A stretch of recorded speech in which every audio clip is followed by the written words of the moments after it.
Comtoise Radio, l'actu dans les Vosges saunoises, Jean-Pierre Poinceau. Bonjour, Grandir à Luxeuil, c'est un projet qui s'adresse aux parents et à destination des enfants. C'est pour le bon développement de leurs compétences psychosociales et c'est une première dans notre région. Ce soir, une réunion d'information se déroule à 18h au centre social Teclé. Sarah Mourouvin, chargée de prévention, promotion de la santé à la Mutualité française de Bourgogne-Franche-Comté. C'est un projet expérimental qui est mené par l'Agence régionale de santé et l'éducation nationale en partenariat avec donc la Mutualité française et promotion santé sur 2 territoires expérimentaux, donc Luxeuil-les-Bains et le secteur du Morvan. Ce projet a pour objectif de permettre à tous les enfants et les jeunes de développer leurs compétences psychosociales tout au long de leur parcours, donc dès le plus jeune âge, on va de 0 à 25 ans et dans tous les milieux de vie. L'objectif, une génération 2037 qui grandirait dans un environnement continu de soutien des compétences psychosociales. Cette réunion d'information permettrait déjà de cibler les parents pour les intégrer aussi dans ce projet-là, créer ce collectif autour des compétences psychosociales pour qu'on puisse réfléchir ensemble à construire des projets à destination des enfants, des jeunes. À Lure, la campagne d'affouage façonné livré rencontre un franc succès. Lancée début janvier par la mairie, elle est déjà presque complète. Sur les 600 stères proposés aux habitants, il n'en reste plus que quelques dizaines de disponibles. Les dernières commandes devraient être enregistrées cette semaine. Chaque foyer peut commander 3 ou 6 stères de bois feuillu au tarif de 47 € le stère. Les lurons de plus de 70 ans bénéficient d'un stère gratuit. Le bois sera livré à domicile entre juin et septembre. Un homme de 37 ans, originaire de Vesoul, a été condamné à 4 ans de prison, dont un ferme pour 3 refus d'obtempérer alors qu'il rentrait de boîte de nuit à Besançon. Les faits remontent à décembre 2022. Cette nuit-là, après une dispute, sa compagne alerte les forces de l'ordre. La gendarmerie met en place plusieurs barrages entre Vesoul et le secteur de Genevreuil. À 3 reprises, le conducteur force les contrôles, percute un véhicule de gendarmerie et manque de renverser l'un d'eux. Les gendarmes sont contraints de tirer dans les pneus pour l'interpeller. L'homme conduisait sous l'emprise de l'alcool et du cannabis. Son permis est annulé et il devra indemniser les 6 gendarmes concernés. Vendredi vers 16h30, rue Édouard Belin à Vesoul, la police a interpellé un conducteur de 37 ans au volant d'un véhicule dont la plaque d'immatriculation était illisible.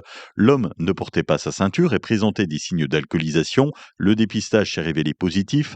Lors du contrôle, les policiers découvrent dans le véhicule une pipe à crack, une balance de pesée ainsi qu'un couteau et une lampe à impulsion électrique sur le conducteur. Placé en garde à vue, le conducteur a reconnu les faits. Dans le pays de Lure, certaines collectes de déchets ont été reportées ces derniers jours à cause des conditions météo. La communauté de communes demande aux habitants concernés de ressortir le bac ce jeudi soir. La tournée de rattrapage aura lieu vendredi dès 4h du matin. Sont concernés pour les bacs jaunes les secteurs de Magny-Danigon, Magny-Jobert, Saint-Germain ainsi qu'une rue à Lure. Et pour les bacs gris, la collecte concerne la côte, Roy, Arpenant et une rue de Lure. À titre exceptionnel, des sacs peuvent être déposés à côté des bacs. Ces reports ont été décidés pour garantir la sécurité des agents et limiter les difficultés de circulation. Janvier, c'est la période des vœux, un exercice particulier pour les maires à quelques semaines des élections. Pour le maire de Luxeuil, qui n'est pas encore candidat à sa propre réélection, il s'agit peut-être des derniers vœux et c'est forcément particulier. Effectivement, une émotion particulière parce qu'on a accompli un cycle de 6 ans, un mandat municipal et c'est la dernière fois que finalement on se présente pour cette cérémonie des vœux. Donc c'est toujours un moment important, on se dit que ça peut être la dernière fois. On a plaisir à cultiver ce contact particulier que nous avons avec la population, avec les partenaires, avec les responsables associatifs, toutes celles et ceux qui nous aident au quotidien à faire vivre cette belle ville de Luxeuil et à la mettre sur le chemin du développement. Donc c'était l'occasion de leur dire merci et c'était l'occasion aussi de clôturer ce mandat de 6 ans. À la fin des vœux, le sénateur Olivier Rittmann a prononcé un discours à l'attention du maire sortant et lui a remis la médaille du Sénat.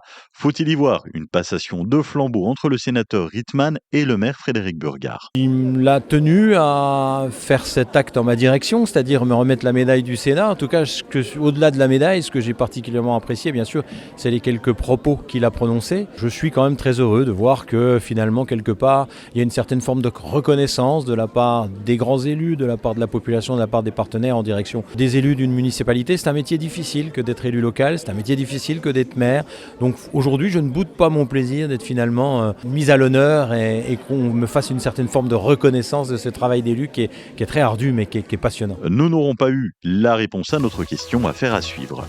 La météo cet après-midi, un ciel voilé sur les Vosges saunoises, des températures qui atteindront jusqu'à 9 degrés, 7 à Sceaux, au Tré-les-Serres, 9 degrés de Lura-Luxeuil, 9 à Fougerolles, Saint-Loup et Laumont.